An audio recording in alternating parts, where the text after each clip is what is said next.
Ok. Bonsoir, bonjour, bonsoir. Là où ça dépend de où vous trouvez, hein.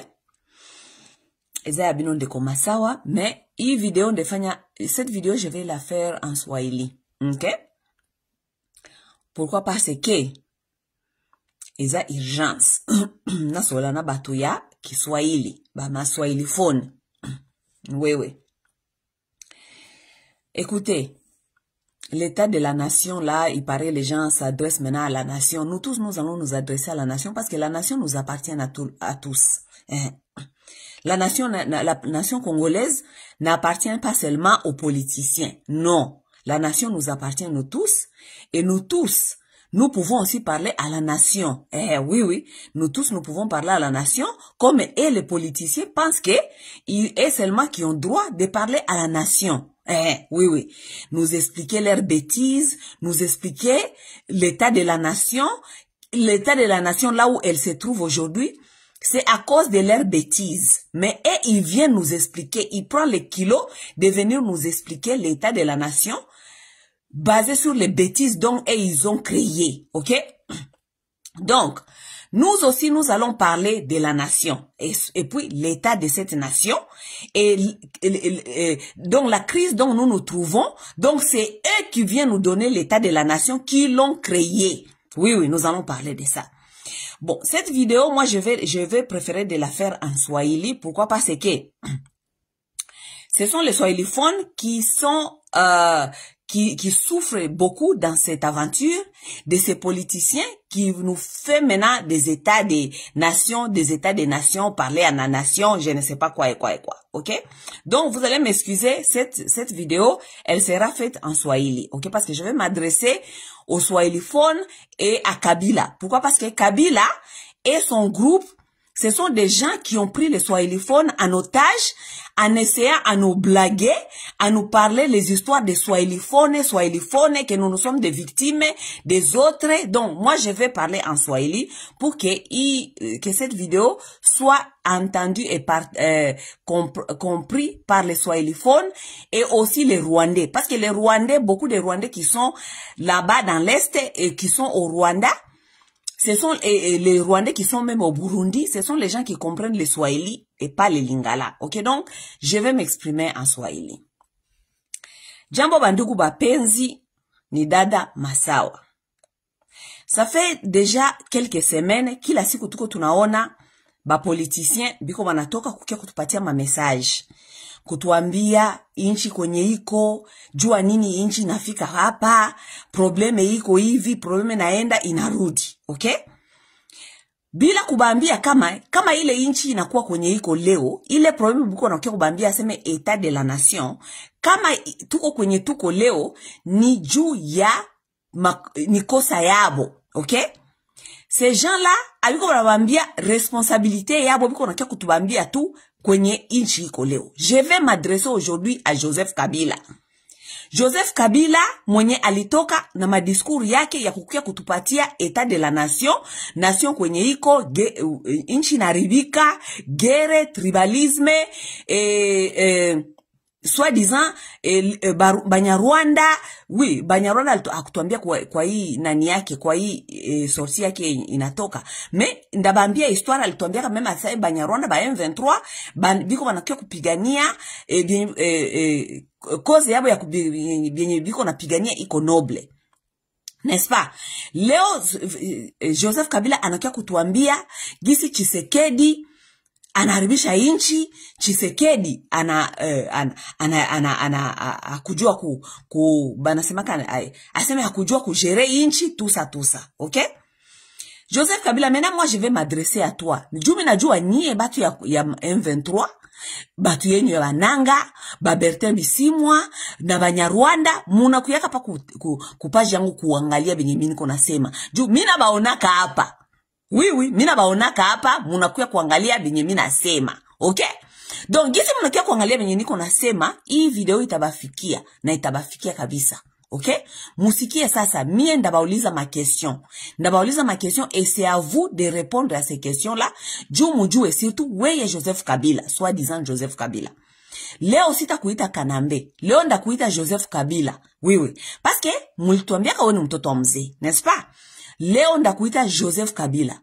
Sasa hii video inaisha, wewe njo utadecide, utatuambia sasa kama uko Joseph Kabila ama uko Hippolyte Kanambe. Sanda maliza hii video yangu kuifanya, wewe njo utatuambia sasa kama uko Joseph Kabila ama unakuwaka Hippolyte Kanambe. Okay? Kabila? Leo tutasumulia na ndakuuliza quelques questions.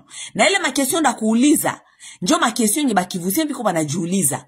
Juzi zani aseme, jua nini mko mnakia kubakamata anotage, kufanya aseme ma consultation, kubakamata anotage. Peuple ile haina vya kusema.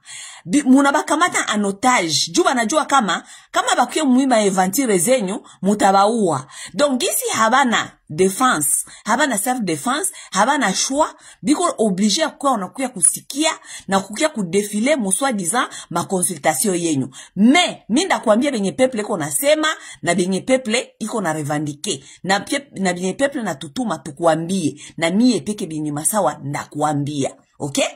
Après hapa njoo utajua kama utatuambia kama uko Kabila Kabange ama uko Hippolyte Kanambe. Okay? Na njoo après hii video utatuambia kama uko napigana juu ya intere yetu ama uko napigana juu ya intere ya Banyarwanda na we peke kama uko Nkotani. Okay, Kabila? Twende. Joseph Kabila, jana ulikuwa ka president. Jana ama juzi. Parce que tuko tunazungumza mule passé. Jana ama juzi ulikuwa president. Joseph Kabila we peke ukakuwa hapa ukapiganisha M23. Kweli ama bongo? Kweli ama bongo, we peke ulikuwa president Kinshasa, ukashimamisha ukamata babunduki, ukasema utapiganisha M23. M23 ulipiganisha kasa ulikuwa president, ulibapiganisha ku raison gani? Ulibapiganisha kuma raison ke biko ba envahisseur, n'est-ce pas? Ba envahisseur banakuya ku envahir ile inchi, n'est-ce pas? Ama kama kwa rezo ingine wewe bapiganishaka ukio kutuambia hayo hapa wewe leo. Juu uko nakia kutuambia bia mingi, mekuko bia mingi bia uyatuambia. Okay? Joseph Kabila, utuambie sio ulikuwa ka president. Rezo gani litumaka wewe unakamata mabunduki, masasi na arme yako unaenda kupiganisha M23. Kisha saa uko tena president, weye peke unalamuka busubui, unaenda kurejoindre ile M23 yenye ulipiganisha kasa ulikuwa ka president. Joseph Kabila, pale utatuambia kama uko Kanambe ama uko Joseph Kabila. Parce que hautatuambia kama saa ulikuwa ka president, ukalamuka na mabunduki ukaenda kupiganisha M23. Raison gani yenye ulipiganisha ka M23 yenye leo ina changer juu weye peke u région de M23. Est-ce qu'on a kutupatia ile raison? Qu'est-ce qui a changé? Qu'est-ce qui a changé? So le quoi président ou kapiganisha M23? Qu'est-ce qui a changé aujourd'hui? Est-ce que il est M23? Il a changé. Est-ce que il est M23? Haiko il est M23 yenye ulipiganishaka? Est-ce que il est M23? Haiko na ma revendication yenye ulipiganishaka? Qu'est-ce qui a changé avec cette M23 yenye wewe ulipiganishaka, yenye wewe leo una décidé ku rejoindre comme partenaire ama na kwa tete ya M23 AFC? Joseph Kabila, ça c'est une question que tu dois nous répondre. Juu mpaka saa hii hatu comprendre M23 yenye wewe ulipiganishaka soi disant M23 yenye uliendaka nao rebellion, ukatuma mpaka basoda bakongole bakakufa, ukaenda mpaka ukauisha Mamadou Ndala mu M23 Joseph Kabila. Kisha leo we peke una rejoindre M23. Est-ce que tu peux nous dire kama we peke ulikuwa de toute façon M23 ukaikala ukajikouvrir kutete ya nation jutu siku comprendre, kisha wepeke ukauisha Mamadou. Oui, Joseph Kabila, mpaka leo investigation kwenye Mamadou alikufiaka inasema kama kwenye Mamadou alikufiaka M23 na baenemia bakukwaka hako ni ilikuwaka Mamadou alikufiaka kutere yenye ilikuwaka contrôlé par les FRDC. FRDC mwenye alikuwa najua mission yenye balipatiaka Mamadou aende kufanya ni weye Joseph Kabila tu komanda supreme wake mwenye numutumaka ku mission na MONUSCO. M23 soi-disant Mamadou akakufa ku champ de bataille. Mamadou alikufaka ku champ de bataille kwenye weye na FARDC mulikuwa muna contrôler. Na mwenye alipatiaka Mamadou ile mission ya kwenda. Celle qui connaissait les missions dont Mamadou est allé faire, c'était toi Kabila et la MONUSCO. Sasa leo unatuprouver kama wewe peke njo ulikuwa ka chef wa M23, ulikuwa nekala à la tête de la nation, ukaua Mamadou, juu Mamadou alikuwa anaenda kupiganisha M23. Parce que ce n'est pas possible kama wewe ukukuwa ka chef wa M23, leo ukuye, ugeuke, uende ku rejoindre M23. M23 nyoli una rejoindre leo Kabila. Ulikuwa nepiganishia nini? Kama M23 ma revendication zabo ziko noble. Parce que wewe peke mkinywa wako Afrique du Sud unatoka kutuambia aseme revendication za M23 ziko noble. Bon, revendication ya M23 iko noble. Leo njo revendication ya M23 inakuwa noble. Jana wewe peke sasa ulikuwa president ulipiganisha M23. Revendication yao zikuwa noble. Qu'est-ce qui a changé? Revendication yao ulipiganisha jana na ya leo ya M23 jusque là on connaît que ce sont les mêmes revendications. N'est-ce pas? Qu'est-ce qui a changé?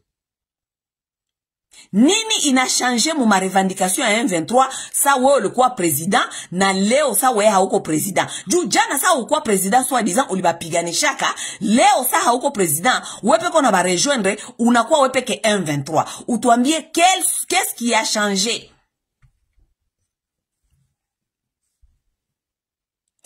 Joseph Kabila, après hii émission yangu wenjo tatuambia kama uko Kabila ama uko Kanambe. Okay? Joseph Kabila, wewe ulikamataka Bosco Tanganda. Bosco Tanganda ukamutia mu armée congolaise. Seul toi qui connaissais que Joseph Tanganda iko Munyarwanda. Ulikuwa unajua. Parce que tu nous as révélé cela après. Sa Bosco Tangana balisha mufunga, bana mpeleka CPI, Bosco Tangana kafanyaka defection, akakimbia na plus ya 1800 soldats rwandais. C'est après ça que toi-même tu es venu nous dire que ulikuwa unajua kama Bosco Tangana anakuwa Mnyarwanda, mais pour la paix, pour préserver la paix, tu as accepté de faire ce deal-là avec Bosco Tangana. Joseph Kabila, président de la République, nani garant de la nation, garant des institutions, unaitika militaire mwenye haiko Congolais akuye na branch yake baingie bakwe bana pretende kama biko ba militaire Congolais. Weye ukafanya trahison, weye juu ya nini Kabila? C'est parce que toi-même tu savais que tu étais un M23 ama nini? Oui. Jua nini ulitika Bosco aingie muarme na unajua kama ni Munyarwanda. Wewe peke kwa tuambia sema ni c'était pour juu ya ku stabiliser paix. C'est parce que toi-même tu étais M23, Joseph Kabila. Leo mimi nasema ndakufanya honneur ya kukuita Joseph Kabila. Leo sitakuita Kanambe. Wewe peke njo utakuja kuturepondre ili bikiisha, wewe peke njo utakuja kuturepondre kama unakuwaka Joseph Kabila ama unakuwaka Hippolyte Kanambe. OK? Joseph Kabila, moi je vais te montrer quelque chose, OK? Eh bien, mimi natafuta kukuambia, mimi nafanya hii émission juu wewe na bakivusien na batu venye biko banasema Kiswahili, batu venye ko na pretend sema unatafuta kusauver, nyie peke mufanye reflexion venye niko nasema kisha mutatuambia après. Joseph Kabila, ngoja nikuoneshe video, okay? Ngoja nikuoneshe video. Juu wewe uko mtoto wa mzee, n'est-ce pas? Wewe uko mtoto wa mzee, okay? On va te parler avec des tutakusumulia na maéchantillon. Je vous ai dit que ce sont les Rwandais. Ouais. Que j'exprime cela. Goma est occupé, Bukavu par le rebelle. Il n'y a pas de rebelle. Je vous ai dit que ce sont les Rwandais. Vous voulez que j'exprime cela en quelle langue pour que vous compreniez que ce sont les Rwandais? Ces messieurs ont trouvé trop de miel ici, qu'ils veulent revenir, ils ne veulent pas quitter ce pays. Si seulement ils voulaient rester dans ce pays en respectant les autochtones. Joseph Kabila, huyu ase ni babako. Wewe, huyu aseme ni babako, mzee Laurent Désiré Kabila. Laurent Désiré Kabila sali kuyaka alikuwa najua yeye peke kama alikuwa anakuwa na Banyarwanda. Saba akafika Kinshasa, moi je ne vais pas vous rappeler l'histoire de Mzee. Saba alifika Kinshasa, Mzee akageuka ba partenaire bake, akajipanshe kwa ndugu yake. Akakia kutuambia ye peke kwa hii video. Anasema qu'est-ce que vous voulez que je vous dise? Je vous dis que il y a pas de rebelles, il y a des Rwandais. Joseph Kabila, mie njo mimi nasema hivi. Ama ni baba yako njo alisema vile. Il nous a dit que je vous munapenda nibambie muluga gani? Mzee a dit Bukavu par le rebelle, il n'y a pas de rebelles. Il n'y a pas de rebelles. Je vous ai dit que ce sont des Rwandais. Je vous ai dit il y a des ce sont des Rwandais. Vous voulez que je vous dise ça dans quelle langue? Ces messieurs ont trouvé. So, Joseph Kabila, huyu ni baba yako. Jo mimi nakwambia après hii video, wewe ndio utakia kuniambia sasa kama wewe uko Kabila ama uko Hippolyte Kanambe. Jo huyu ni baba yako, soi-disant biologique. Baba yako alikuingizaka muarme, mukakuya kupiganisha vita. Vita ya kukuya kulibere ba Kongole. Membukaenda kukamatana na batu benye munajua kama banaweza kubasaidia. Sasa mukafika, babenyu akaona kama mulishafika, akabambia seme tunajidebarase sasa na haba ni Banyarwanda nabo banakuya na mission yabo ya invasion. Joseph Kabila, mimi ndio nakwambia ama ni babako ndio alisema? Babako alisema seme il n'y a pas de rebelles. Combien de fois je vais vous dire que ce sont des Rwandais? Joseph Kabila, uni babako ndio alisema vile. Juu weye leo weye ukuye ujiunge na aba ba rebelle soi-disant benye babako alisemaka il y a pas de rebelles, il y a que des Rwandais. Unajiunga na aba batu. Okay? Kisha unaanza kutuambia kama les revendications sont nobles. Joseph Kabila, est-ce que cette phrase-là, tu l'as bien pesée avant de nous dire cela? Pour nous dire que les revendications sont nobles. Wewe unaweza kutuambia leo aseme revendication ya Banyarwanda ya ba M23 iko noble. Kama ile ma revendication yao ilikuwa ka noble, baba yako akubafukuzaka, n'est-ce pas? Bonjo bakia kubasaidia. Kama ma revendication zabo zilikuwa ka noble, Joseph Kabila, kama weye soi-disant so ulikuwa president haungi bapiganishaka, n'est-ce pas? Qu'est-ce qui a changé aujourd'hui? Yeonacha kutuambia seme ma revendication zabo ziko noble. Joseph Kabila, hawezi kutuambia kama ma revendication zabo ziko noble na uyakuya kutuambia ile ma revendication ni gani? Revendication zabo ni nini sasa? Zenye uko natuambia seme ziko noble. Parce que jusque là, tunajua kama revendication zabo azija changer. N'est-ce pas? Tunajua kama revendication haya changer. Juu ile ma accords mulikuwa kanazo njo zile ma revendications zabo njo zile. Mbo sasa utuambie babako anasema vitu vingine, mtu mwenye alikuwa anasema sasa ni babako anasema vitu vingine na wewe mtoto unakuya unasema vitu vingine. Sasa wewe ndio utatuambia kama ulikuwa kama mtoto wa mzee ama uko Hippolyte Kanambe ama uko Joseph Kabila Kabangi. Wewe ndio utatuambia selon yenye babako alisema. Parce que ce n'est pas possible. Munatuambia seme mzee alikuwa na mtoto wake anakuya mbaliua mzee na Banyarwanda, kisha mtoto wake munampatia presidence, kisha ule mtoto iko na maneno yote contradictoire na baba yake soi-disant. Baba yake mwenye balitembea naye soi-disant muvita, alimupeleka, anamuforme, anamuleta mpaka Kinshasa. Ule papa anakufa na vision yake, alifukuza Banyarwanda, kisha mtoto wake soi-disant mtoto wake, Juma nasema leo ndo kufanya honor ya kukuita Joseph Kabila, sita kuita Kanambe. Mtoto wake mwenye alibakia mupouvoire anakuya anarudisha bale wenye baluwa babake, kisha anaanja kutuambia aseme biko na ma revendications zenye ziko noble. Dites-nous, mutuambie sasa. Nyie njo mtatuambia kama huu ni mtoto wa mzee ama kama haiko mtoto wa mzee. Haiko shi hatutasema tena. Juu sasa tuko tunamwambia seme huyu Joseph Kabila huyu mwenye mulikuwa kutuformele huyu ni Nkotanyi huyu mtoto muko mnakatala. Sasa mutuambie koma eske mtu anaweza kuwa na vision totalement opposée ya baba yake. Baba yake alifukuza Banyarwanda, yeye anakia kutuambia semeo les revendications sont nobles. Sasa hivi unamwambia kama huyu mtoto njoo aliwaka baba yake, muko mnasema seme hapana.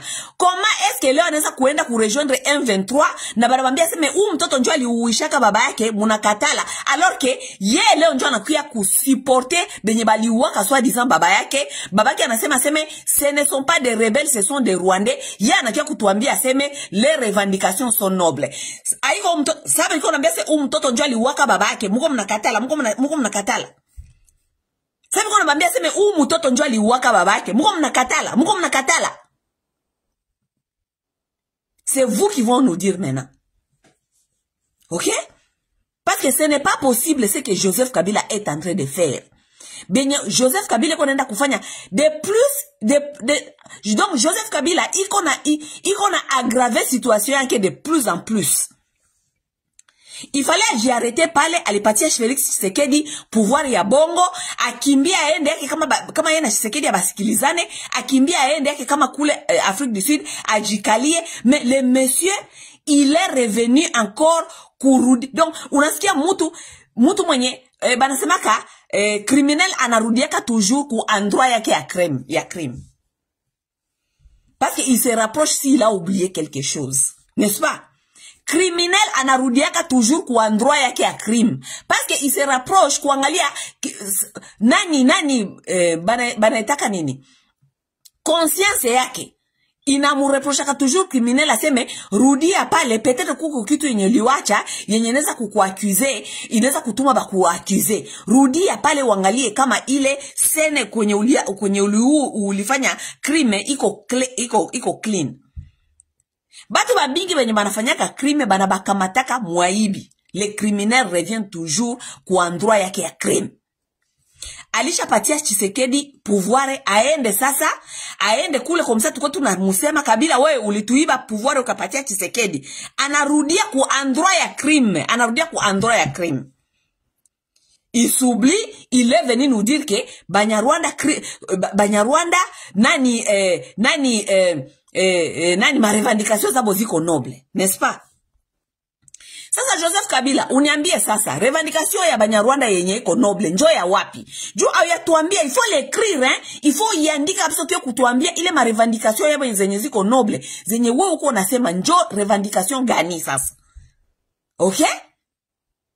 Utuambie ile revendication njoo revendication gani? Sabi kwa wanasema sema uko Munyarwanda, sabi kwa wanasema uko Nkotanyi, uko wanasema uko na kusemea bongo. Quelles sont les revendications là de Banyarwanda que tu es en train de nous dire que ce sont les revendications qui sont nobles? À partir de Sud-Afrique, uko nasema vile. Joseph Kabila, unatoka kuona Thabo Mbeki, kama Thabo Mbeki, Thabo Mbeki. Ex-president wa Sud-Afrique. Ule president njoo kunafanya propaganda kule kwabo Sud-Afrique yote kusema aseme shie ba Kongole tuko tunatesa Banyarwanda, hatubapendi ku matere zabo, tuko natafuta kubanyanganya matere yabo. Tuatie aller voir Thabo Mbeki Kabila. Mais au corriger bile benye Thabo Mbeki ko nasema. Tu n'as pas corrigé ce que Thabo Mbeki est en train de le dire. Pourquoi? Parce que wewe peke njoko M23, toi même uko Nkotanyi, wewe peke uko napiganisha ba Congolais kubienye Thabo, donc ulienda même ku renforcer benye Thabo Mbeki ko nasema. Parce que en sortant de ce meeting avec Thabo Mbeki, ukatuambia aseme les revendications des rwandophones sont nobles. Quelles sont les revendications? Revendication yabo tunasikiaka kila siku. Soit disant shie atubapendi pale tunabafukuza. Joseph Kabila, uniambie hata wewe peke sasa tangu ulikuwa ku pouvoir. Banasema seme shie ba Congolais atubapendi. Shie ba Congolais tuko nabambia barudie kwabo. Shie ba Congolais, Joseph Kabila, wewe sasa ulikuwa ku pouvoir. Ulifukuzaka Banyarwanda ngapi? Soit disant sasa ulikuwa ku pouvoir, wewe ulifukuzaka Banyarwanda ngapi? Est-ce que kuko citoyen mwenye iko na kapasite ya kufukuza Munyarwanda muile inchi kama haiko leta?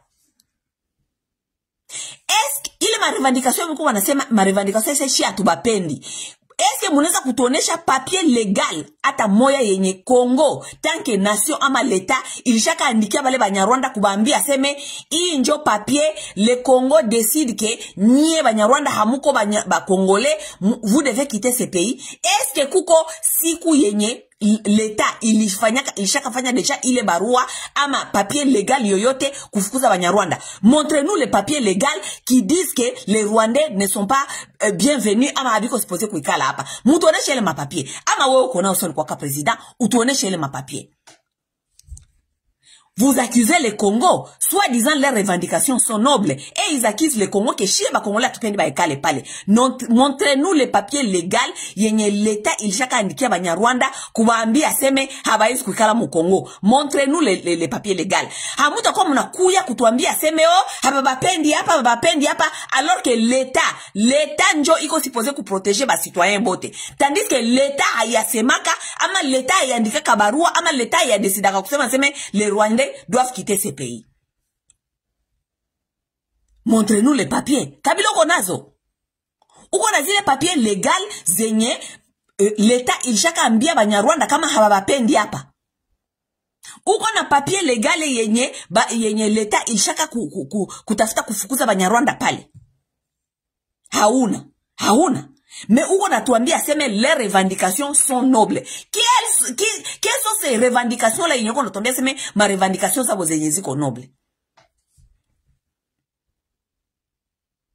Soit disant biko à l'insécurité. À l'insécurité comparé na nini na pays na batu gani?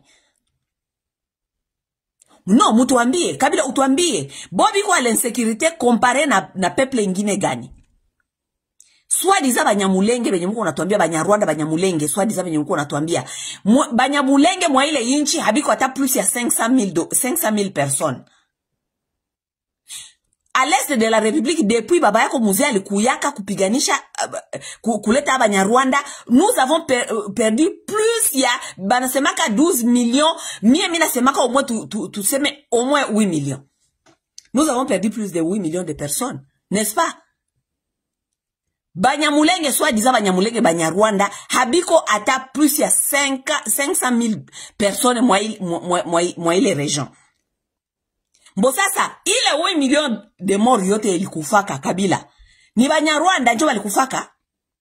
Parce que vous êtes en train de nous dire que bale batu habaji sentir en sécurité, OK? Ju bale wenye banakufaka bale ni bandugu yabo. Si nye nanga mulingia Goma pale. Bale plus ya 3,000 personnes bali kufa biko banasema 3,000 ama plus ya 9,000 personnes. Ni Banyarwanda njo bali kufa wane ba Congolais. Ce sont les Rwandais qui sont morts ou bien ce sont les Congolais qui sont morts? Jua kwe nakia kutuambia seme ma revendication zabo ziko noble. Joseph Kabila, revendication ya Banyamulenge, Banyarwanda, Barwandofone yenye mko mnatafuta kutuambia seme ma revendication zabo ziko noble. Eske unajua kama bale Banyarwanda donc bandugu yako benye ulikuyaka nabo? Juu wewe ndio tatuambia kama ni bandugu yako ama wewe uko Kanambe ama uko mtoto wa mzee. Wewe ndio tatuambia, okay? Joseph Kabila, eske unajua kama Banyarwanda biko na batu plus mu arme kushinda matribi zote zenye ziko mu Congo? Eske unajua kama ile minorite ya Batutsi iko na batu ba mingi mu gouvernement kushinda matribi zote? Kuko matribi zenye abana hata mutu hata mu gouvernement. Unajua vile? Kuko matribi mu Congo kwenye abana hata mutu moya mu gouvernement. Kuko matribi mu Congo kwenye abana hata general moya mu arme. Me ba general bote ni Batusi. Batu wenye biko muma institution, hakuna tribi yenye iko na batu muma institution kushinda Banyamulenge.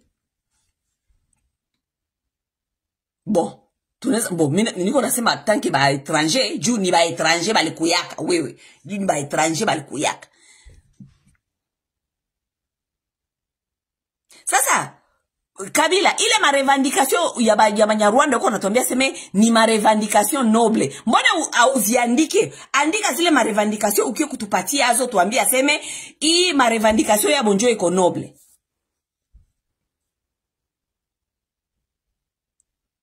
Parce que unakuwa avocat ya Banyarwanda. Unaenda, unajirejoindre nabo, unakuwa AFC M23. Okay, njo vile, unakuwa sasa, unaanza kurevendike juu yabo. Ba Congolais, benye ulimaltraité. Ba Congolais, benye uliachia Chilombo. Ça, ce n'est plus ton problème. Donc, toi, tu n'es plus, c'est tout. Ouais, donc, ouais, à côté, n'a problème, Joseph Kabila.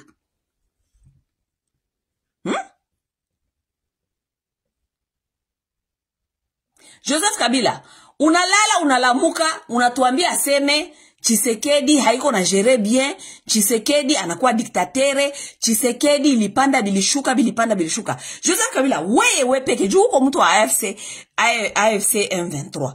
Weye peke, batu AFC, munalamuka, munatuambia aseme, Tshisekedi hakuganya kama election, menye munakamata ma election, munaziiba, munamupati azo. Muli baka election, muipatie Joseph Kabila. Ni juu ya nini? C'était pour quelle cause, Kabila? Ile njoo yatuambia. Ok? Sa muli décider, we nananga, mukamate ma election. Donc, pouvoir ya peuple congolais, muipatie Tshisekedi. Hamu yatuambia ni pour quelle raison? Hamu yatuambia. Ile njoo hamu yatuambia. Mungu mnakia kutupatia eta ya nation, gisi Tshisekedi anaribisha, mehamu ya tuambia, jua nini mulipatiaka Tshisekedi ile pouvoir. Joseph Kabila, hii video ikiisha, we njo takuya kutuexplike kama uko Joseph Kabila ama uko Kanambe, uko Hippolyte Kanande. Joseph Kabila, we na nanga, muko banani, jumu decide un bon matin munalamuka, munakamata pouvoir ya peuple congolais, muipatie mutu mwengine. Vous êtes qui pour faire ça? Kisha we leo njo narudia, unatafuta kutuambia kama we njo nakuya kutusove. Iya iko bulozi. Joseph Kabila, iya iko bulozi. Donc, munakamata franca ya peuple congolais qui était 1 milliard de dollars. Yenye ko prévu juu ya ma élection. Vous avez pris les 1 milliard de dollars ya ba peuple congolais. Franca yenye bakitia mu masomo. Franca yenye bakitia mu mahopito. Franca yenye bakitia mu barabara. Franca yenye ingi construire inchi. Juu ya bien-être ya peuple congolais, Joseph Kabila, mukaitia mu lisano, donc mukai gamble, mukai cheza nayo. Muna tudanganya sebe tunaenda élection, muna dépenser 1 milliard ya peuple congolais, juu à la fin du compte, weye nananga. Mu devancer 1 million, combien 100 millions avec peuple congolais. Ouais, nananga mu décider à se mais il est 1 milliard. Yenye muna dépensé mu ma élection, ta fâche, donc, vous vous en foutez de l'argent des Congolais. Bato ya Congolais, habana masomo, habana uniforme, habana chakula, habana barabara, habana kitu, muna kamata franga yabo, muna itupa. Kisha weye na nanga mukie kudeside aseme nye njo muta deside kutuambia nani njo aliganyele ma election. Donc voix yetu ya ba peuple congolais doesn't matter. Franka yetu munatupa. Jua nini ya mukudesida katuku mpati ayo ule mwene mutupeleke mavantiri ya kufaire dépenser peuple congolais 1 milliard de dollars yenye Congo deja haina. Yenye ngeza kuservire mubitu yenye ineza kukonstruire ile peuple. Munaena munatupa 1 milliard. Juu mukie kutuambia aseme nyie njo mulipatia ule papa pouvoir.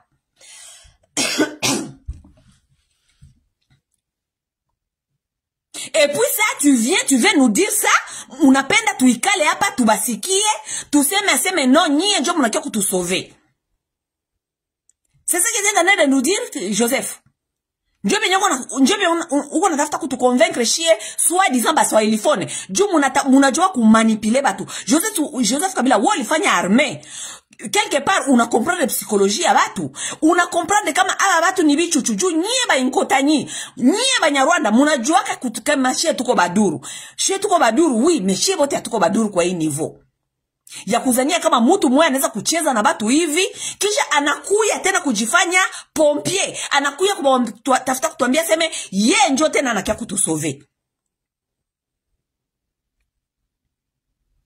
Joseph Kabila au ya kitu ya tuambia jua nini we na nanga mulidesidaka kama muna sabote voix ya peuple congolais, muna sabote 1 milliard ya peuple congolais, muna etupa mumai kutuchezesha batu banalobana kwenda kubakia kumalinye kwa sema banenda kuvote mvule na nyesha, banatembea ba mama banatoka ma village banapeleka batoto kuma migongo abakukula hata chakula, hakuna chakula kukula, banenda sema banenda kuvote changement juu batupe 1 milliard yabo ingi servire batoto yabo, kisha weye na nanga muna decide aseme muna kamata ile pouvoir muna ipatia mtu mwingine. Joseph Kabila ila uyatuambia hata kama tuko bichuchu mpaka kwa hii niveau. Sasa utuambie weye na nanga tanke ki mulifanya ile decision ya kukamata pouvoir ya peuple congolais muipatie Tshisekedi. Jua nini juu mulikuwa unatafuta kujiproteger, ilikuwa deal yenyu. Wewe Kabila so ulitoka pale. Tshisekedi alifanya plus ya 5 anatesa ba Kongomani. Tshisekedi alifanya plus ya 5 anatesa ba Kongomani kila siku voyage kwenda rudi détournement bakule barudie. Haukusemaka kitu. Pour toi ce n'était pas ton problème. Problème yako inaanja siku gani? Problème yako inaanja saa zile Tshisekedi anaanja usiku pietine kumadili yenyo ulisinye wewe naye. N'est-ce pas? Njoo unakuya unatafuta kujifanya sauveur ba Congolais. Mais les Congolais premier mandat yote ya Tshisekedi bali kufa hapa banakufa, hakuna vile Tshisekedi iko na bapatia. Haukusemaka kitu. Ulikuwa wapi 5 ya pouvoir ya Tshisekedi sasa kunatesa ba Congolais? Joseph Kabila juu leo ukiwa kujifanya sauveur wetu ulikuwa wapi 5 ulikuwa pale kwa naangalia gisi Tshisekedi kunatesa ba Congolais? Kabila ulisemaka haukusemaka kitu parce que ça ne t'intéressait pas, parce que we na nanga mwenzako mulikamataka 1 milliard ba Congolais mkaenda kutupa mumai. Donc malheur ya peuple congolais ça ne vous intéresse pas. Ça ne vous intéresse pas. Mimi nasema bongo, mwenye atapima kukuya hapa kuniambia seme, juu bienye niko nasema hapa, biko correct. Ces gens ici ont dépensé 1 milliard de dollars mouma élection, soi-disant mouma élection, banatuaribishia franka yetu, juu bakie kutuimposer bopeke, Félix Tshisekedi juu ya ma intérêt ya wopeke. Ni kweli ama ni bongo? Ni kweli ama ni bongo? Joseph Kabila alikuwa hapa anafanya 5 ans iko naangalia gisi Felix Tshisekedi iko natesa wa Kongole. Felix Tshisekedi hafanyi kitu. Tshisekedi aende arudi. Tshisekedi apatie batu kitu. Joseph Kabila alikuwa hapa, alikuwa anasema kitu. Il n'a jamais condamné Felix Tshisekedi. Hakuwa na mukondane. Joseph Kabila anaanza kukondane Felix Tshisekedi tout seulement saa zile banaanza kugusa byake. Banagusa kingakati, baligusa kule kwenye bibi yake alikuwa balenda kumumenase mu nyumba. Tusa sasa aliona binakuwa mpaka vya kugusa vya kwake. Njoo Joseph Kabila anajitosha, anakuja sasa kutafuta kutudefendre. Hakuna benye Joseph Kabila kuna defendre pale na nanga. Hakuna, ntabio. Hakuna benye kuna kia kutudefendre. Leo njoo naona souffrance ya peuple congolais. 5 ans, kama 6 ans Tshisekedi alifanya pale. Joseph Kabila alikuwa anasema kitu, hakuwa anasema kitu. Donc hakuwa anaona kama Tshisekedi iko na faire souffrir ba Congolais man. Si alikuwa anaiona. Alikuwa kubambia seme huyu papa il faut atoke. Na mie niko citoyen parce que lui on lui a donné sénateur à vie. Sénateur à vie au Sénat là-bas ce sont les sages qui s'assit là-bas. Kule kusena ni basage njo banekalaka kule na bale basage banapasha kuwa nasema lorsque les choses ne vont pas bien. Ye Kabila aliendaka kujifaire voter soi-disant sénateur à vie. Mais le pays allait mal. Lui sénateur de vie n'a rien dit. Aucun jour il a dit quelque chose. Il n'a rien dit parce qu'il s'en foutait de vous. Il s'en fout de vous. Leo juu maentereza keziko touché. Leo juu hajue tena kwenye ataanja kwenye atatia mugulu. Leo juu anajiretuvena na kuwa refugee. Oui, juu anakuwa refugee sasa. Hapendi tena kuikala andeore ya inchi. Bana munyanganya kingakati. Bana munyanganya maaminite yake. Bana munyanganya anakuwa citoyen normal. Allez, maintenant il va venir se battre. Il va venir se battre, soi-disant, anataka kututia shie bote baswahili fone, atubebe mumabega, banja kutumanipile, kutuanja kutuambia aseme, oh, hii ni komba yetu ya baswahili. No. Hii haiko komba ya baswahili. Hii ni komba ya Joseph Kabila, na Nanga, na Felix Tshisekedi, na dili yao balenda kumata na Banyarwanda. Hii haiko komba ya baswahili. No, ile manipulation ya baswahili eko nafanya eko na consulter batu hapa, consulter baswahili, hii ni kutafuta ku officialiser balkanisation. Juu yana Tshisekedi wa kusikizana kudili ya wewe bali sinyaka. Bali violer ma institution. Bali violer constitution. Bali violer CENI. Bali violer ma élection. Ces gens-là ont violé les institutions pour nous imposer leur propre deal. Bakakamata pouvoir ku deal yabo. Sasa ile deal gisi ya marché, les messieurs maintenant, ils veulent faire bras de fer avec celui dont ils considèrent ils ont donné le pouvoir. Barafuta fanya bras de fer. Bo babakie na este, mwenza babakie na oueste.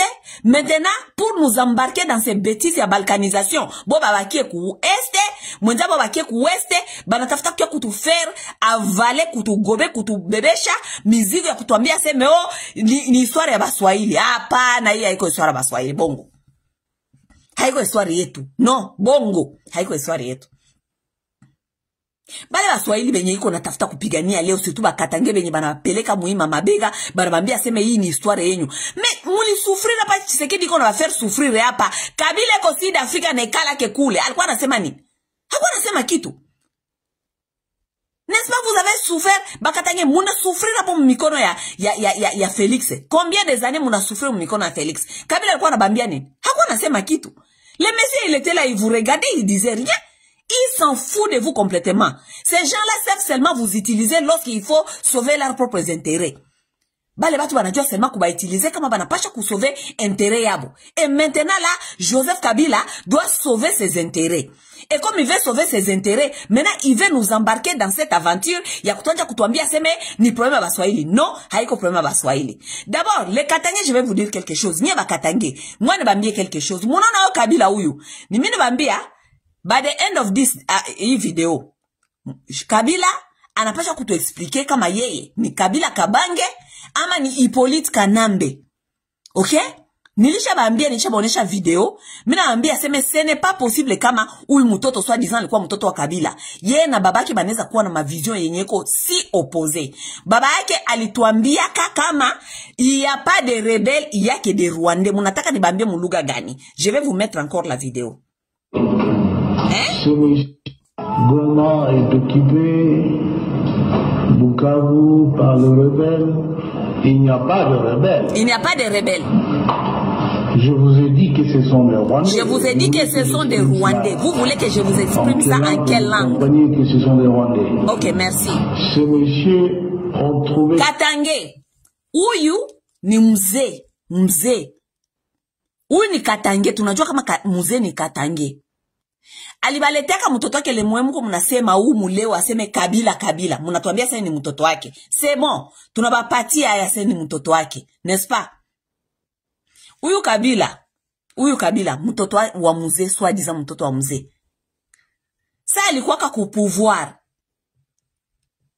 Mwenye alikuwa benye balikuwa pembeni yake. Haiko parmi balikuwa pembeni yake benye batu balikuwa banazania mtu atakuwa Dolphin wake. Mwenye yeye ataachia pouvoir. Haiko Moïse Katumbi. Est-ce qu'il y a quelqu'un qui a été dans le gouvernement de Kabila qui était fort kushinda Moïse Katumbi? Kuko mtu mwenye alikuwa mu gouvernement ya Kabila mwenye alikuwa na reputation kushinda ya Moïse Katumbi.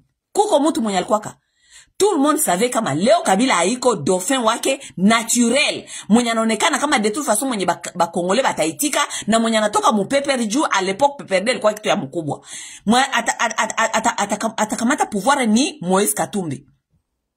Votre soi-disant fils Joseph Kabila, tellement soi-disant il vous aime, akafukuza Moïse Katumbi.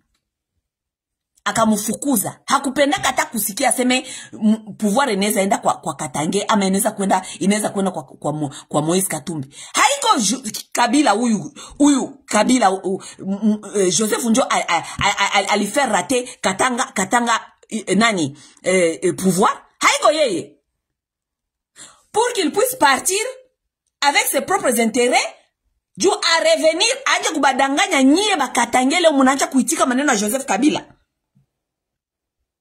Il devait faire ça plus facilement que ça iko natoka mu pouvoir anje kuprepare Dolphin waki mwalikuwa naturellement anajulikana kama huyu anaweza kuwa Dolphin Kabila, ilikuwa kama Moïse Katumbi. Mais il a fait rater le pouvoir au Katangé. N'est-ce pas, c'est lui qui vous a fait rater le pouvoir? Ku niveau mpaka kapiganisha Moïse Katumbi akamukimbiza meme muinchi. Moïse Katumbi akakuwa réfugié juu ya roho mubaya ya Joseph Kabila. Les messieurs là ne vous aiment pas. Uyu papa iko na roho mubaya sa ya batutsi. Joseph Kabila n'est pas le vôtre. Mwache kwa najidanganya. Ce n'est pas possible kama mzee anaweza kusema langage ingine. Comme vous voulez que je vous dise comment que ces gens-là, ce sont des Rwandais, il n'y a pas de rebelles. Mais là, soi-disant Joseph Kabila, il qu'on a qu'à convaincre à s'aimer les gens-là, les M23, hier, on a quoi parti à M23, il qu'on a qu'à convaincre à s'aimer les gens-là, leurs revendications sont nobles. Hier, na baba que soi-disant, habana langage moya. Habana langage moya. Et vous voulez nous prouver comment Joseph Kabila ni mtoto wake na mzee? Mzee qui est mort juu ya kukatala madili ya Banyarwanda. Et Joseph aujourd'hui qui veut venir nous faire avaler, kutuambia seme les revendications sont nobles. Et lorsqu'on vous dit que huyu mtoto Joseph Kabila ndio aliwaka huyu baba yake mzee, mko mnakatala.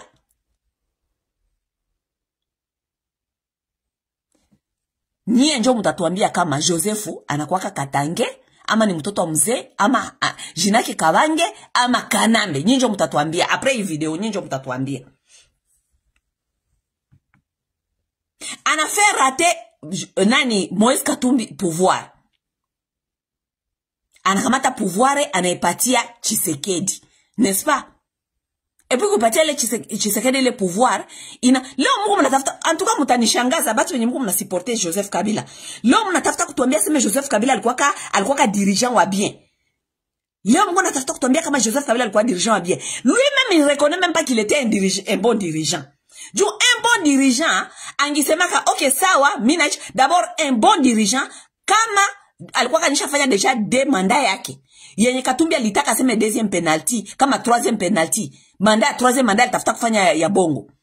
Kama ifanyaka 2 mandats, kama ingesema ka bwana, mimi nakuya munjia demokrasi, hii pe ini ingikamata hivi na hivi ilikuwa mu difficulté. Mimi naacha hapa tunapatia basi mtu mwingine. Gisi mimi niko wa PPRD, tunapana kandida wetu Moïse Katumbi aende. Anifanyaka 2 mandats ngienda, hakuna mwenye angimusumbua. N'est-ce pas? Non, n'est-ce pas? Akaja d'abord kupiganisha benye biko mu parti politique yake yepeke benye anaona kama ama ni bastar ama banaweza kuni remplacer. Anaja deja kubapiganisha kakimbiza Moïse Katumbi akaenda. Piganisha hapendi kutoka mu pouvoir. Piganisha mpaka ku dernière minute tukatafuta donc tukamutia tellement pression akaona hakuna tena choix, il faut atoke sasa, il faut afanye nini? Il faut agir sauver. Vous savez pourquoi il a voulu se sauver? Parce que lui-même, il reconnaissait qu'il n'était pas un bon président. Il n'était pas un bon dirigeant. Kabila yepeka reconnaître kama haikuwa bon président. Ni emo mnatafuta kutuambia seme c'était un bon président. Ce n'était pas un bon président. Juka alikuwa un bon président. Hangienda kuma mesure nyalenda kukamata ya kutafuta kufanya madil mpaka kwenda kutafuta kufaire voter ma loi ya kumuprotéger. Kabila a commencé d'abord. Anenda ku Sénat.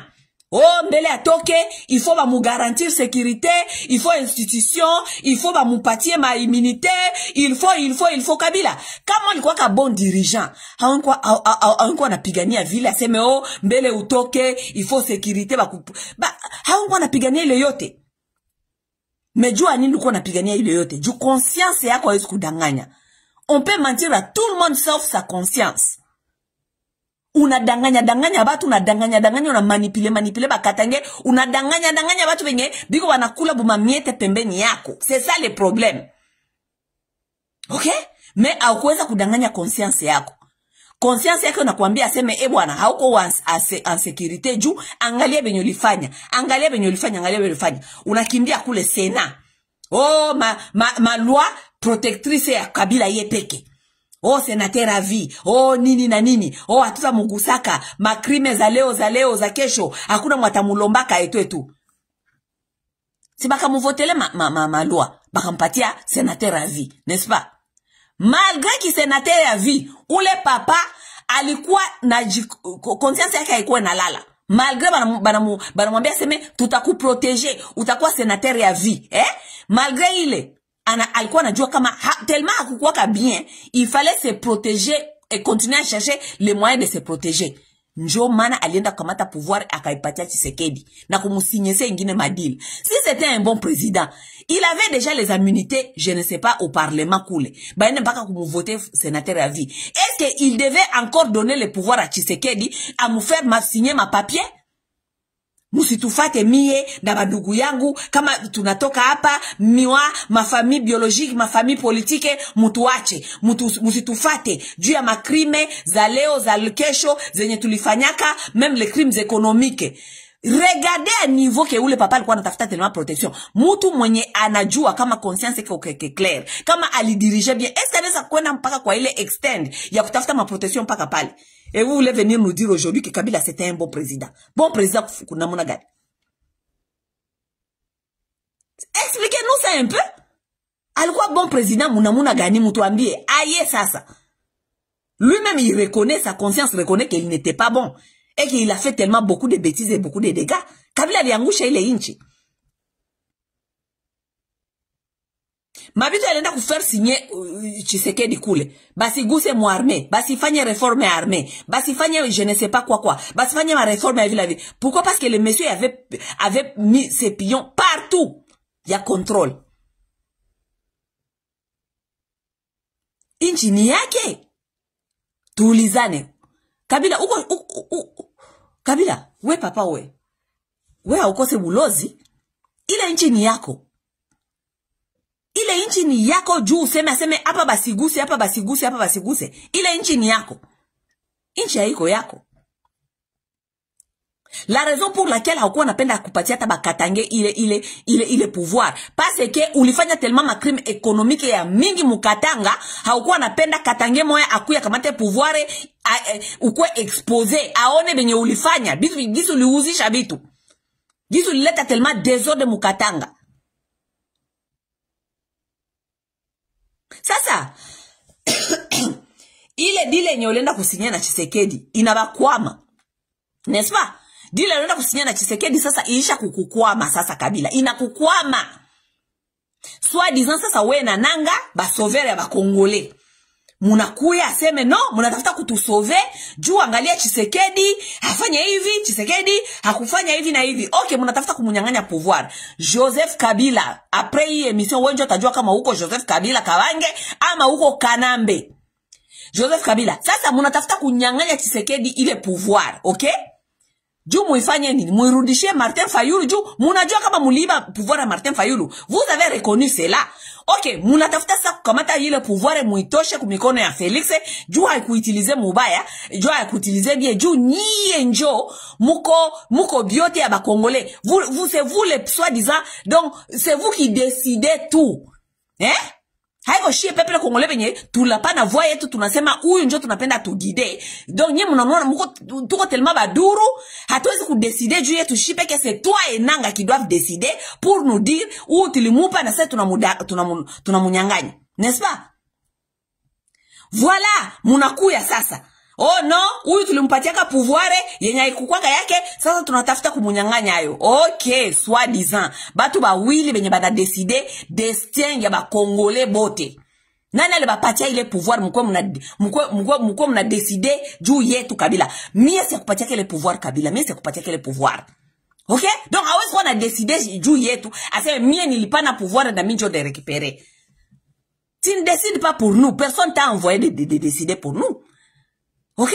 Chie peke deja tulishashimamia Tshisekedi depuis Tshisekedi alingia mu pouvoir. Tulimshimamiaka. Ce n'est pas toi qui nous a dit tushimamie Tshisekedi. Tulimshimamiaka juu tunajua kama ile dile mulifanyaka we na yeye hatukuipendaka na Tshisekedi akuganyaka na Tshisekedi kwa incompetent. Tulishimamiaka Tshisekedi mpaka leo tunashimamiaka Tshisekedi.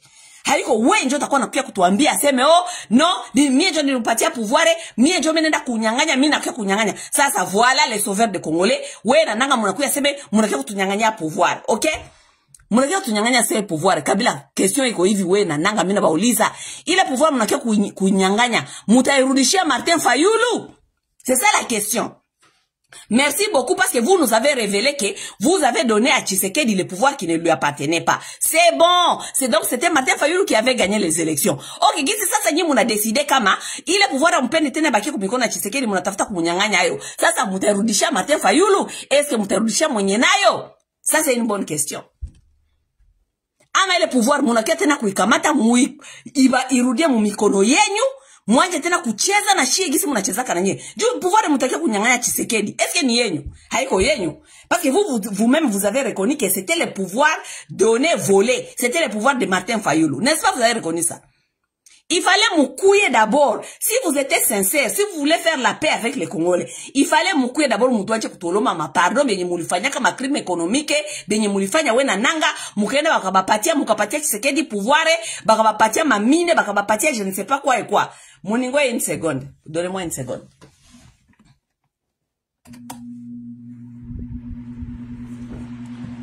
Muko mnanisikia? J'espère que ventilateur yangu aiba déranger. De ventilateur yangu na ba déranger. Muko mnasikia makelele mwama hapana? Muniambie kwanza avant de continuer. Munasikia makelele ya ventilateur oui ama non? Si ça dérange, il faut ndaikata. OK? Si ça ne dérange pas, c'est bon. Munifanye signe. C'est bon, makelele ama hapana? OK, aksanti mamdogo. Chantal Murunda, jambo dada. Jambo mamdogo. Tuendelee. Musiki enye Baswahili phone. Juu Kabila anakuya kutuambia tena hii maneno, aseme iko nakia kutupigania, anakuya kutafuta kutumanipile na mahistoire, aseme shie Baswahili phone, tuko déranger, kuko tribalisme, tout ça. Ile yote njoo kutafuta kucheza na maemotion yetu, tumuitikie benye biko wanakia kufanya yeye na nanga. Munasikia? Sasa Kabila na nanga bana reconnaître aseme boy njo balipatia Martin Fayulu balipatia Tshisekedi pouvoir yenye haikukua yake, ilikuwa pouvoir ya Martin Fayulu, n'est-ce pas? Sasa banakuya kumunyang'anya ile pouvoir. Sasa kitu ya baya tuambia wale babandi bawili nanga na mwenzake Kabila, est-ce ile pouvoir bataikamata sasa bairudishie Martin Fayulu ama ile pouvoir banatafuta tena bajiampare tena nao boba wili? Batu bawili mbele ifale bakuye batuambie d'abord benye balifanya makrime yenye balifanya, gisi bali négocier na Tshisekedi ma pouvoir, gisi banaji excuser na gisi banatafuta kuremettre maneno, peut-être baende bakamate le pouvoir barudishie Martin Fayulu. D'abord c'est ce qu'ils doivent nous dire. Kabila kitu fale mutuambie avant, iko kutuambia kama okay, tuna reconnaître bêtise yetu, tuna balomba pardon, tuna renoncer mubienye bia mubaye benye tulifanya, mais tunaona kama ibe tulifanya haiko bien na Tshisekedi, tunatafuta kumunyang'anya ile pouvoir turudishie basi Martin Fayulu. Est-ce que le pouvoir biko natafuta kunyang'anya Tshisekedi batarudishia Martin Fayulu ama ni pouvoir bobe wanapenda kuikamata?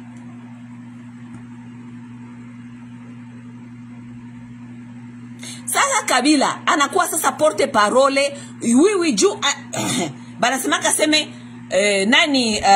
criminel anarudiaka toujours kulie endroit ya crime zake. Ye ula narudia anakuwa tena porte parole wa M23 na banasemana na AFC. Sasa hivi litokaka mimi niko parmi batu ya kwanza nilibambiaka kama hii mouvement ya AFC ni Kabila. N'est-ce pas, je vous avais dit ça? Je vous avais dit ça dès le départ. Mnasema hii ni mouvement ya Kabila. Leo ula natoka leo anakuya kuassume mouvement yake, n'est-ce pas? Sasa Kabila na Nanga, sa munakuya na M23.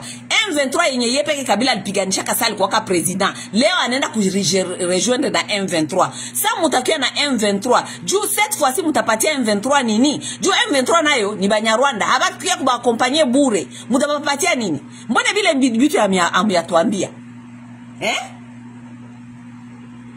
Banyarwanda mutabapatia nini? C'est ça que vous nous avez pas encore dit. Juu Banyarwanda walikia kusindikiza mzee. Swa disant baba yako Kabila. Saba alifika Kinshasa, benye balilomba babako akaona binakuwa difficile. Akakatala. N'est-ce pas? Njoo ilituma babako anafika kulufu. Sasa weye na Nanga. Sasa mko mnakia na M23 Banyarwanda. Bali balomba nini? Ama muda ba promettre nini? Ama mutabapatia nini? Mbona mtuambie sasa shi peuple congolais mko nakia kutuambia ma discours ya manipulation mko mnakia kupigania baswahili fone baswahili fone banateseka baswahili fone. C'est depuis quand we Kabila uko na souci ya baswahili fone? C'est depuis quand? C'est depuis quand uko na souci ya baswahili fone we?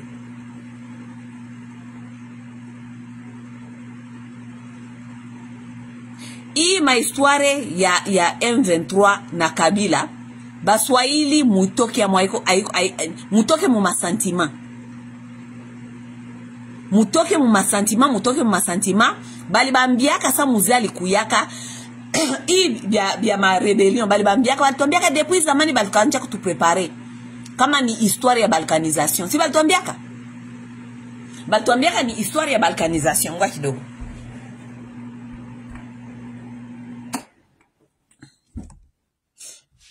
Balituambiaka hii mahistoire ni mahistoire ya balkanisation, n'est-ce pas?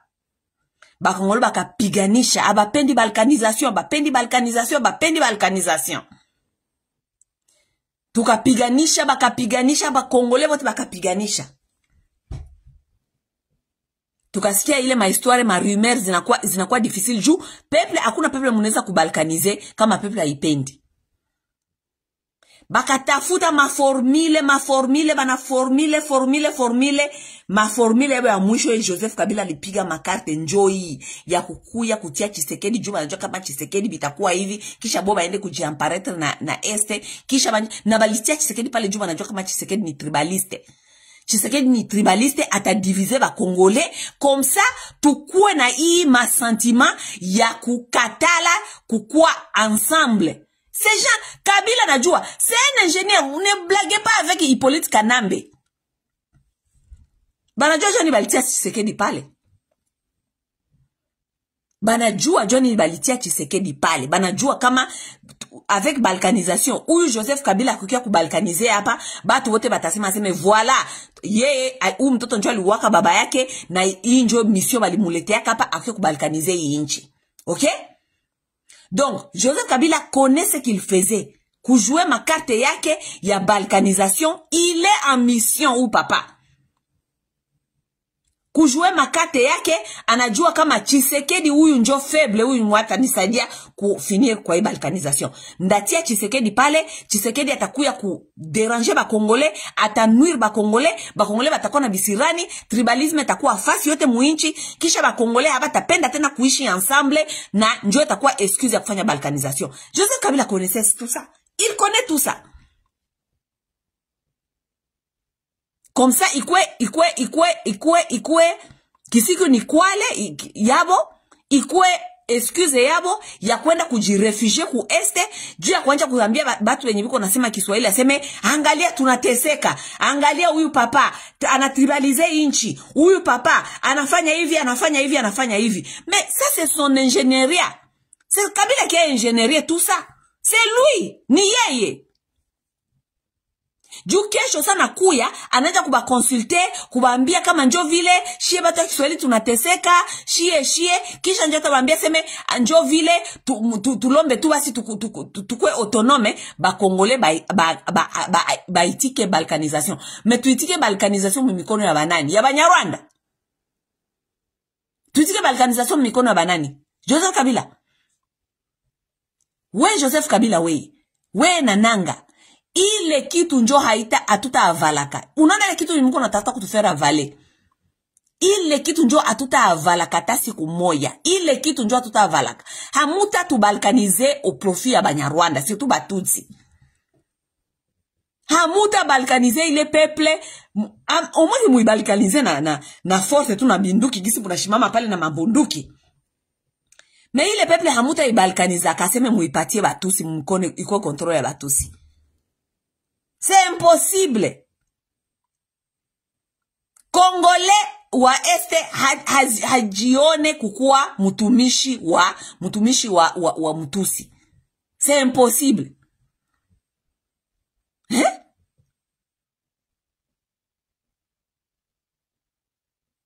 Kabila na Nanga,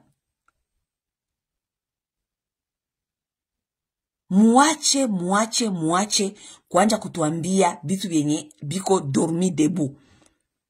Muache kutafuta kumanipile ba Kongole. Muache kutafuta kumanipile batu vyenye manasema Kiswahili. Muache. Kabila uko criminel, uliua batu na uko criminel économique. Uko mwizi.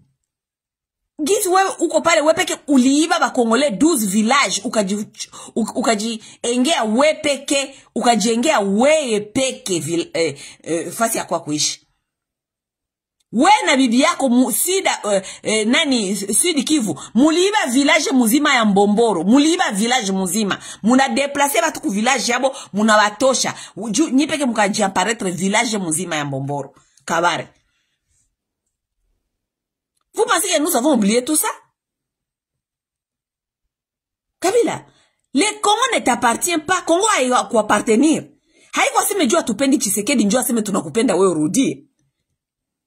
Ce n'est pas possible. Haiko aseme jua tupendi Tshisekedi, njua aseme tunapenda Kabila rudie. No! No. Ile inchi haiko yako, haiko ya baba yako, haiko ya batoto yako, haiko ya bandugu yako. Ile inchi ni ya 100 millions d'habitants, 100 millions de Congolais. Et nous tous, nous avons droit de vivre, d'y vivre et de jouir. Il y a Dieu qui vient comme le pays et tout. Ça fait plus il y a 30 ans. Trop tunapigana ma insécurité yenye nye mulituletea kanye munatuletea na bale Banyarwanda. Leo bale batu yako ya M23, soit disant ba M23, benyoko nasema sema makozi yabo iko noble. Nous avons vu les gens de M23 avec Willy Ngoma. Willy Ngoma anaanja kukamata bautu. Kukua na funga bautu, kukua na kamata bautu kubatia muma camion, asema na warudisha Rwanda. Joseph Kabila, njo benye mulikia kufanya, njo benye M23 mulikia kufanya Mkongo ile. M23 ni immigration. M23 ni Batutsi. Ba M23 ni ba Rwandais. Habana droit ya kusema qui est supposé d'habiter dans le Kivu, dans le Nord Kivu, Sud Kivu, ama qui n'est pas supposé d'habiter là. Willy Ngoma iko na pouvoir gani ya kuwa natia batu muma camion kubarudisha Rwanda. Minye mulisimaka sema mlikia kutafuta nani ba FDLR. Nesa mulisimaka mlikia kutafuta ba FDLR. Ba FDLR hamubapate tena. Excusez Naïcha. Vous n'avez plus rien à dire aux gens, même à la communauté internationale, que vous étiez venus combattre les FDLR. Vous êtes là parce que les FDLR menacent la sécurité au Rwanda. Où sont passés les FDLR? Maintenant, il n'y a plus les FDLR. Maintenant, ça devient, tout quoi pas, niju, discrimination, tout quoi pas, niju, tribalisme. Les M23 est venu chercher les FDLR. Rwanda likia kutafuta FDLR. FDLR leo mpaka leo FDLR ziko wapi? Hakuna FDLR. Tellement munakosa bya kufanya, Willy Ngoma anaanza kupandisha bautu muma camion asiyeko na barudisha Rwanda. Willy Ngoma, nani anakutuma urudishe bautu Rwanda? Nani anakutuma urudishe bautu Rwanda? Wewe uko immigration? Bale barafiki yako Batutsi bote benye muko muna circule nabo. Nabo mutabarudisha ka Rwanda siku gani? Bale Batusi ni ba Congolais, bale Batusi be muko muna circule nabo bale. Ni ba Kongomani. Haliko ba Kongomani. La raison pour laquelle munatafuta kurudisha wale Bahutu juu mnajua kama batu wenye banaweza tu kubashimamia benye biko na nguvu ya kubashimamia physiquement, ce sont les Hutu. Donc pour minimiser vos choses là-bas, minimiser comment on dit, minimiser ma risque yenyu kule. Donc il faut neutraliser les Bahutu qui sont dans le nord Kivu. N'est-ce pas? Bale Bahutu wenye mko mnarudisha waliwaambia banapenda kurudia Rwanda. Ile skandali ya kurudisha Bahutu yenye mko mnafanya pale, si c'était vous nyie Batusi benye biko na bapandisha mu camion vile bana barudisha vile, amungi itaseme communauté internationale au secours, massacre au Batusi, génocide au Batusi, si mungi crier pale.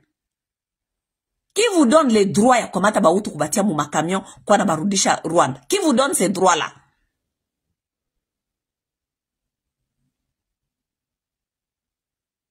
Qui vous donne ces droits-là? Hein?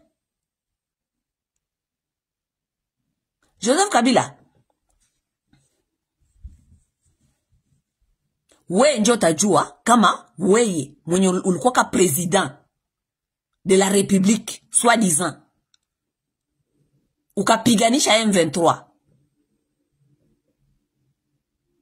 We njo tajua leo kama utatua expliquer kama we unakuwa Congolais, unakuwa Kanambe, unakuwa Kabange ama unakuwa Kanambe. Jo auta tu expliquer kama we mwe ulipiganisha M23, so ulikuwa president soi-disant. We ule unatoka president, unaenda kurejoindre M23. Ila M23 ulipiganishaka. Qu'est-ce qui a changé? Revendications za organisé li changé. Qu'est-ce qui a poussé que unatoka président ulibapiganisha unaenda kuba rejoindre? Qu'est-ce qui a changé? Revendication zili changé zenatuma sasa soi-disant ma revendication zabo ziko noble zinaenda ku rejoindre kwa na rejoindre kwa kubasindikiza. Quelles sont ces revendications là? Nous voulons savoir, nous attendons. OK? Mie niko na ngoya mukie kutuambia ma revendication ile ya Banyamulenge na ya Barwande yenye iko noble, yenye Kabila ko natuambia seme les revendications sont nobles. Moi j'attends que Kabila vienne nous dire quelles sont les revendications là qui sont nobles. Et en plus tuko tunangoya Kabila ukuye kutuambia kama weye uko mtoto wa mzee, juu mzee alisemaka il n'y a pas de rebelles, il y a des Rwandais. Vous voulez que je vous dise ça dans quelle langue? Mzee alisemaka vile. Il n'y a pas de rebelles, il y a que des Rwandais. Weye, soit disons comme mtoto mzee, na mulukuyaka nae muvita moya. Ye bakamuua. Toi tu ne peux pas nous donner, awezi kutupatia perspective ingine kushinda yenye babako alisemaka. Bongo. Oui. Baba yako hata tuambia seme ce sont des Rwandais qui ont trouvé beaucoup de miel ici et ils ne veulent pas partir. Kisha wewe uke kutuambia seme ce sont les revendications sont nobles. Bongo Kabila. Bongo. Tu dois revoir ce que tu es en train de nous dire là.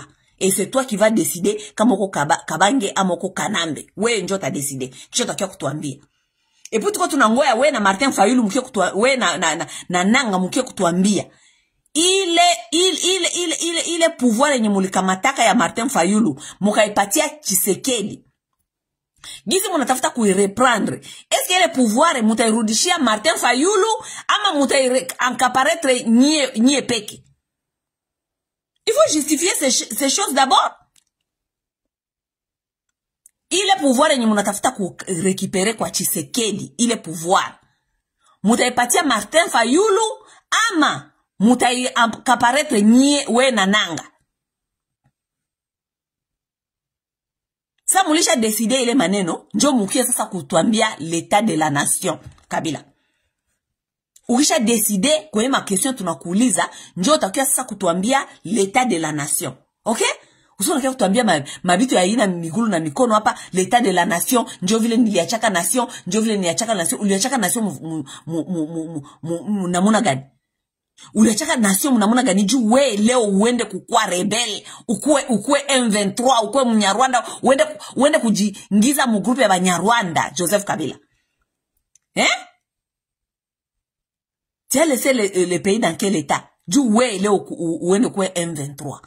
Amo ulikuwa kakwe M23 depuis zamani, ulikuwa na jikouvrir tout pale onekala ku tête de la nation. Uko M23, ulikuwa ka M23 depuis zamani donc. Et ça c'est la trahison. Mutu ana trahir inchi kwa ile niveau, il faut ba mupandre. Hana droit kwa na kushimama mbele ya batu, mbele ba Kongole kwa na tuambia ma discours yenye haina aitenir. Okay? Mwana mwambie hii message Joseph Kabila wenyu. Mwambie aseme maswali mfanyia message. Unapenda stopenda ataisikiliza juba na kuyaka pa kupaji yangu kusikiza venye niko nasema. Okay? Utukome Joseph Kabila, utukome. Haiko sheba Swahili phone njo tabebesha hii mikoshi yako. Utukome Joseph Kabila, utukome. Gizi nilikomeshaka Bertin nikamwambia mutoshe kusema Baswahili mubinywa yenyu, mbuchafu yenyu. Mukome, mutukome. Mwenye anapenda kufanya rebellion aende kuianjia ku province yake. Okay? Wewe soi-disant si uko na province wewe Joseph Kabila. Soi-disant si uko na province yako. Soi-disant si uko Katange. Ale, mwenye anapenda kufanya rebellion aende kwa na ianjia mu province yake. Aende kukompromettre province yake. Kama atagabula province, atambia Banyarwanda bakamate bitu apane province yake. Nanga, unatokea ule kama ule kule. N'est-ce pas? Nanga, kama unatafuta kuanja rebellion, enda kwenda kuanja ku province yako. Kama unatafuta kunegocier pouvoir, utapatia utagabulia Banyarwanda hivi, utagabulia Banyarwanda hivi, enda kuanja rebellion mu province yako. Musuko unatafuta kutuletea mikoshi kila siku. Kila mtu mwenye anapendi afurahi binyelenda kufanya byake byote intérêt yake yepeke anakuya kueste no Sud Kivu. Kuya kutafuta kutubebesha mikoshi. Tunakia kusiporte ba rebele, munakia kusiporte ba Nyarwanda benye shie peke hatuko tunaweza kudigere.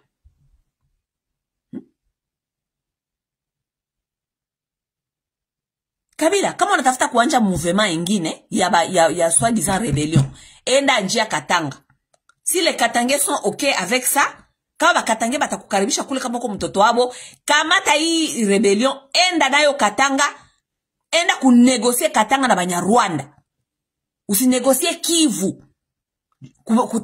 Usinegocier madili yenyu ya maintérêt personnel ya bujinga kukichwa ba Kivusien. Nous ne sommes pas prêts à donner nos terres et nos territoires juu ya mabetize yenyu ya madili yenyu mko mnaenda kukamata madili yenyu égoïste et personnel. Nous disons non. Nous disons non à cela. Enda ku compromettre Katanga. Enda kuambia Banyarwanda bakuye bakamate Katanga. Enda kupana matere kule Katanga. Saba Katange munaona gisi Banyarwanda banakuya. Bananja kamata materi yenyu, bananja kuviole batoto yenyu, bananja kuviole mama yenyu, njo mutatuambia kama rebellion iko bien ama hapana. Okay? Katange. Saba Nyarwanda banakuya kule kwenyu. Kama mnapenda kunegocier pouvoir, soi-disant pouvoir. Juu ile pouvoir mungu natafuta kunegocier sahi, mungi kamataka kupete nyoso, mungi kamataka kufaciliter yote kama Kabila ngiwachaka Moïse Katumbi. Okay? Ce n'est pas vous qui vont venir ici chercher à faire convaincre aux gens que mungu mnapigania pouvoir, mnatafuta kunyang'anya ule pouvoir na Kabila njoo atabasaidia kukamata le pouvoir. Pourquoi Kabila ne vous a pas donné ce pouvoir là lorsque Katumbi était là-bas? Vous ne devez pas être dehors ici en train de combattre pour le pouvoir alors que Kabila likatalaka kubapatia pouvoir. Ce monsieur-là a refusé de vous donner le pouvoir. Ça veut dire vous devez le combattre. Munapasha kumupiga Kabila, munapasha kumupiga. Alikatala kubapatia pouvoir. Leo mnaanza kutafuta 1000 chemins juu kwenda kurécupérer pouvoir. Et pour kwenda kumkamata tena kusema yo ni mtoto atakia kusaidia kumata pouvoir. Il pouvait vous le donner avec Moïse Katumbi. Donc, angikuwaka Katumbi. Kabila a eu combien de Katangi qui étaient à côté de lui, qui pouvaient donner ce pouvoir-là? Ça, ce n'était pas son mission. Il a eu quoi mission yake? Mission yake alikuwa balkanisation. Na ile balkanisation, kama ngipatiaka bakatange pouvoir, kama bakatange abaki endelea na nani ya balkanisation. Alipatia Chilombo, jua najua kama Chilombo ni tribaliste na italeta masentiment tribale diviser mu ba Congolais. Njoo bana alimpatia le pouvoir. Mais si vous les Katangais, vous voulez soutenir Kabila, soit disant que c'est votre fils, prenez-le, amenez-le au Katanga. Aende kule ku compromettre ma terre zenyu. Parce que vous avez chez vous. Ma rebelle, ma désordre, haita kwa selma inakuya mukivu. Apana. Mwanapenda pouvoir, aende kuanja rebellion kwabo. Kabila aende kwabo Katanga, aende anje rebellion kule. Kisha sazia mutafanya rebellion kule, muta comprendre rebellion njo nini. Sa batanja kuvioler batoto yenyu, batanja kuvioler ba mama yenyu kule, njo muta comprendre ça veut dire quoi rebellion, njo mutajua kama muta continuer nele rebellion ya Banyarwanda ama hapana. Njo mode opératoire ya Banyarwanda ile. Viol, terrorisme, kupiga, kumanipuler, kuvioler, kumaltraiter, njo mode opératoire ya batusi ile. Okay, Kabila kamata rebellion yako, peleka kule Katanga. Okay? Nanga, même chose na weye. Kamata rebellion yako, peleka aule kama ule kule Kisangani. Peleka yo kule. Enda kunegosier kule kwenyu na Banyarwanda.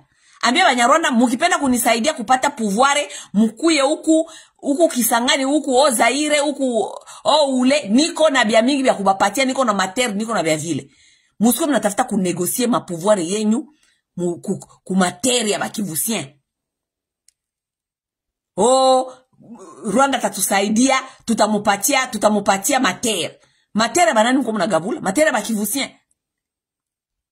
Parce que nous allons pas compromettre nos terres. Nanjoma na mpaka leo tungaliki tunapigana. Parce que nous ne voulons pas compromettre nos terres. Celui qui veut le pouvoir pour les terres, il n'a qu'à aller compromettre sa province. Bientôt tuzanja kubafukuza ma province zetu. Okay? Kabila, kama kuna kwenyu, enda kwenyu Katanga. Kama Katange banapenda kukusutenir kusema uko wakwabo, enda kwenyu Katanga, enda kufanya rebellion kule. Nanga, uko na kwenyu, enda kufanya rebellion kule, mwenda mkompromettre materi yenyu kule. Mwambie Kagame akuya kamate materi zenyu. Hamta compromettre kwa batu. Hamta kwa batu juu. Toi Nanga, tu n'es pas du nord au sud Kivu. Tu n'es pas de là-bas. Non plus toi Kabila. Tu n'es pas du nord sud Kivu. Tu n'es pas de là-bas. Tu es Katangé soi-disant et l'autre il est de l'autre côté. Prenez vos rébellions, amenez chez vous. Allez compromettre vos terres. Allez donner vos terres. Parce que jusque là, chez Bakivusi, à Tebambia, kama, tunapenda kupana ma terre zetu kwa Kagame na Banyarwanda. Apana. Ok? Quittez chez nous. Quittez chez nous. Allez chez vous, allez amener vos rébellions là-bas. Amenez vos rébellions dans vos provinces. Quittez chez nous. Ok? Mulishe kali hapa le Goma on dirait kuna kwa kwenyu. Goma haiko kwenyu. Kabila Goma haiko kwenyu. Nanga Goma haiko kwenyu. Ok? Mwenda mpiganie hii mavita yenyu, munatafuta kupana mabudongo, munapata juu dile yenye mutasinyia na Kagame ama na Banyarwanda ni ya bater. C'est ça la revendication, njoo ma revendication za bozili. Ni ya kupana budongo. OK? Hamta pana budongo zetu. Vous n'avez pas donné nos terres. Ça ce sont nos terres. Allez compromettre vos terres là d'où vous venez. OK? Musafute kutuanglobe shibote mwa hii mabitu, muje kutuambia seme Nigeria ya Baswahili. Oui, Nigeria ya Baswahili soi-disant, mais qui va perdre les terres? Ce sont les Kivusiens. Guerre ya Baswahili. Est-ce que les Katangais vont perdre les terres? Les Katangais ne vont pas perdre les terres. Est-ce que les gens de Haut-Zaïre vont perdre les terres? Non, ils vont pas perdre les terres. Les terres de qui sont compromis? Les terres de Kivusiens. Munatafuta kutupeleka mwaibi mufaçon ya sentiment. Tuitike toi semaine Nigeria Baswahili, tant que c'est nous qui vont perdre les terres. Pas vous. Ce n'est pas vous qui vont perdre vos terres. Parce que si c'était vos villages qui étaient compromis, Hamungi Itika. Mais parce que ce ne sont pas vos villages. Ce ne sont pas vos frères qui habitent dans ces villages-là. Ce ne sont pas vos mères. Ce ne sont pas vos enfants. Il y a 7 millions ya ba Congolais nyeko na trembale mu mabarabara comme des réfugiés internes. Si ni ba Kivusien ba mingi, la plupart. Ni bandugu yenyu. Juki la samu kwa mnakia kutuimposer ma rébellion. Kabila, bale benye biko banenda bana trembale mu Congo pale 7 millions. Si ni ba Kivusien bale. Juu ya nini? Juu nyinyi mnatafuta compromettre materi yabo, mnaacha materi yenu swa disant ma province yenu mnaziwacha, mnatafuta kia kutuvalisha buchimbi. Quittez nos provinces.